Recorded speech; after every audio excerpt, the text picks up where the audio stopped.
ఇక ఎల్లుండి మోదీ పర్యటన, అమరావతి ముస్తాబయ్యింది, పునర్నిర్మాణానికి సర్వం సిద్ధం, హరితహారాలుగా రాజమార్గాలు, 1,00,000 కోట్ల పనులకు పైలాన్ సిద్ధం, పునఃప్రారంభోత్సవ ఏర్పాట్లలో యంత్రాంగం, రైతుల్లో చిగురిస్తున్న ఆశలు, చంద్రబాబుపై అచంచల విశ్వాసం.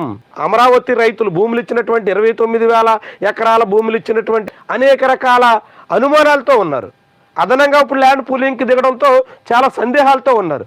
ఈ సమయంలో చంద్రబాబు వాళ్ళందరికీ సమావేశం పెట్టి అనేక రకాల అనుమానాలు నివృత్తి చేసే ప్రయత్నం చేశారు కాబట్టి వాళ్ళలో విశ్వాసం పెరిగింది అన్నది ఆంధ్రప్రభ కథనం.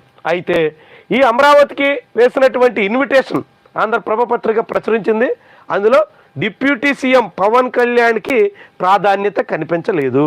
తెలుగుదేశం పార్టీ వేసినటువంటి పోస్టర్లలో, ప్రభుత్వం విడుదల చేసినటువంటి ప్రకటనలలో ఉప ముఖ్యమంత్రి పవన్ కళ్యాణ్కి ప్రాధాన్యత కనిపించడం లేదు.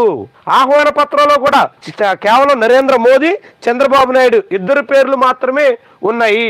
మరి పైలాన్ ఆవిష్కరిస్తారంటారు, పైలాన్ మీదైనా ఉప ముఖ్యమంత్రి పేరు ఉంటుందా అంటే సందేహం. ఇదే ఇప్పుడు జనసేనలోని ఒక సెక్షన్ సోషల్ మీడియాలో ప్రభుత్వ తీరు మీద తీవ్రంగా వ్యతిరేకిస్తున్నారు. ఎందుకంటే ఉప ముఖ్యమంత్రి హోదాలో ఉన్నటువంటి తమ నాయకుడిని అవమానించేలాగా చంద్రబాబు వ్యవహరిస్తున్నారు అనేటువంటి రీతిలో కొందరు కామెంట్ చేస్తున్నారు.